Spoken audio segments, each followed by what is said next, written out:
Hello, this is Arla Kilpatrick, the erudite Kinophile, and welcome back to my video series on Hani Miletski's book, Understanding Bestiality and Zoophilia. In this chapter that we're going to look at, it basically talks about the participants, what makes them interesting, their sex with animals, and the various emotional responses which both they and the animals purportedly have. Again, this is all just based on the word of these zoosexuals, so I can't really say how true it is, but it's a good start. So, let's begin.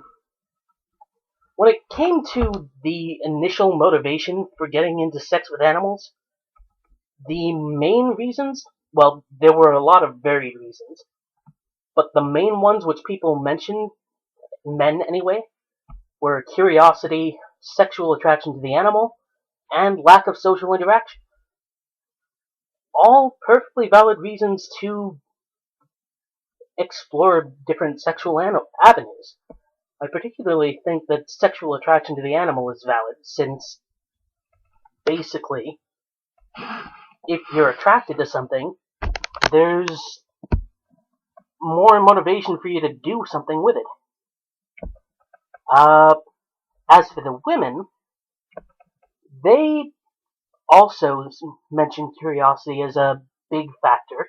Also, in many cases, the dog-initiated sexual contact, and most of them did have sex with dogs, as we'll see later. There were a variety of reasons there too, but those are the main ones. When it came to the various reasons why these people had their first sexual experiences with animals, not just one motivating factor, but one of a variety,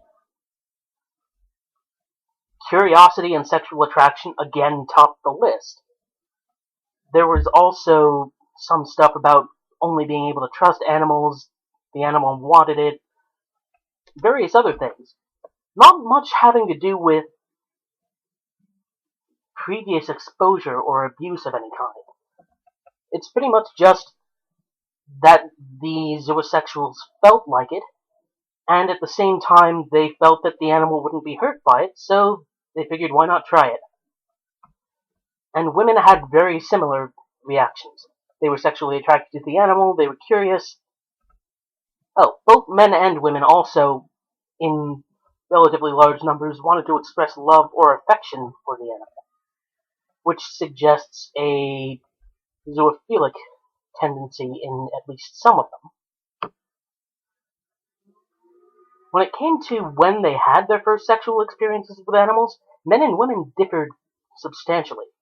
Men had their first experiences in early adolescence at around the age of 13, while women had their first experience more along the lines of 19, although there was a greater amount of variation in the women's experience than in the men's. Now, when it came to the species of their first sexual encounters, men and women once again differed somewhat, but they do have the common thread that by far the most common first experience was with a dog, male or female, I'm not sure which exactly, but while the women almost exclusively had their first experiences with dogs, the men also had experiences with a great deal of livestock, horses, cows, and the like. And you'll see this pattern show up in their other sexual encounters with animals, that the men have more varied experiences than the women, but overall, dogs and horses are the most common. Now we move on to how these people knew the animals they first had their experiences with. For both men and women, the predominant relationships were either they belonged to someone they knew, a friend or a relative or somebody, or else it was their own pet. Some had their first experiences with stray animals, though this was somewhat rare. And beyond that, there's not really much more to say about how they were related to these animals. Where did they have these first experiences? Well, men and women were very different in this regard. Uh, a lot of men had their first experience outside or not really in the home environment, whereas women mostly had their first experiences at home. This is unsurprising given the species of their first encounters. Men tended to go with more farm animal types, at least compared to the women, who almost exclusively had their first experiences with dogs and therefore with animals that many consider to be pets. So then these study participants were asked what they had done with the animal. And essentially, a lot of them masturbated the animal, a lot of them had intercourse, but there was a huge variety of different activities that they had done in their first sexual encounter. The same can be said of the women. Lots of masturbation, lots of intercourse, intercourse performed by the animal, as well as intercourse performed by the human being in the case of men. So how did they feel about their first encounter? Well, both men and women felt largely positive about it, although there was a substantial number who felt positive with a mix of negative emotions, possibly guilt or fear of being caught or something like that. There was the occasional person who felt negatively about it, but overall that's not the general way that this group saw themselves afterwards.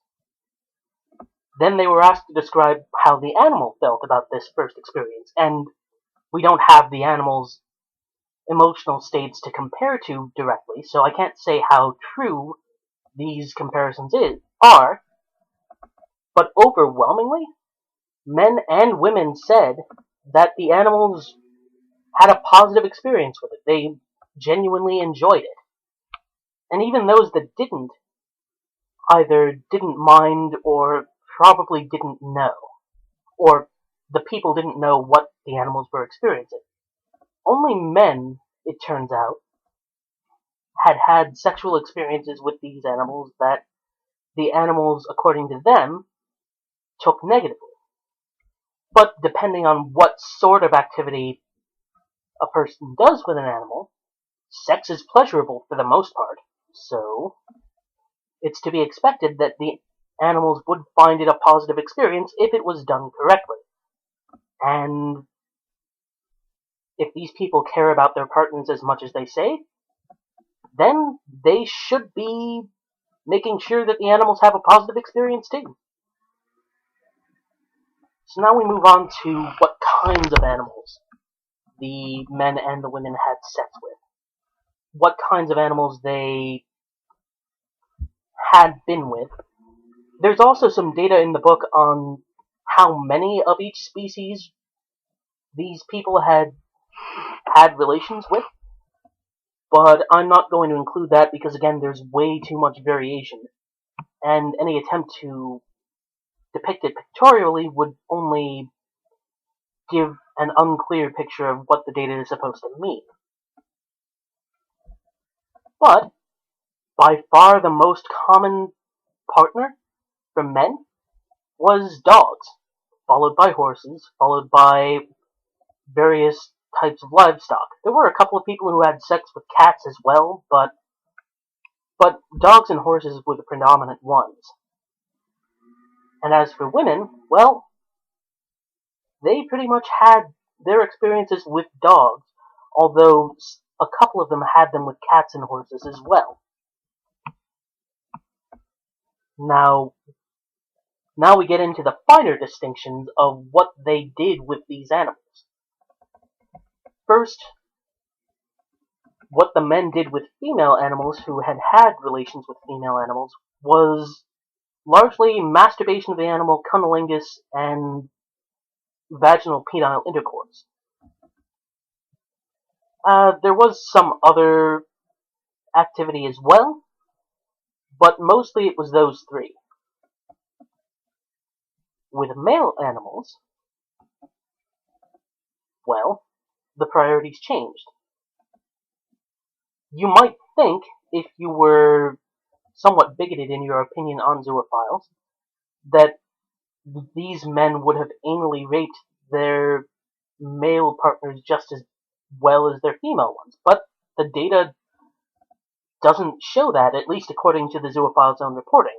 Instead, the animal is usually the one getting off here, whether it's by masturbation, by filleting the animal, or by